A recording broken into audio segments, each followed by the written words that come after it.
At the Tiara Pageant Training Studio, I'm going to show you how to do a golden smoky eye look. Start with highlighting the brow bone with a white pencil. The secret is to blend, blend, blend. Using the pack eye base, cover the entire surface of the lid using soft pads and melt it into the skin. You can do your brows as you like. I prefer it dark and natural.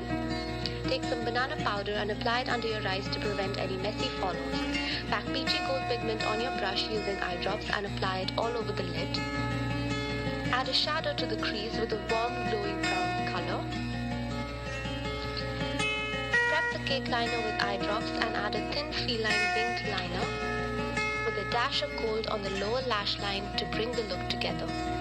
Apply mascara and then we go back to the crease by darkening it in a V shape. And of course, blending it all in. A nude eye pencil on the waterline to brighten the eyes.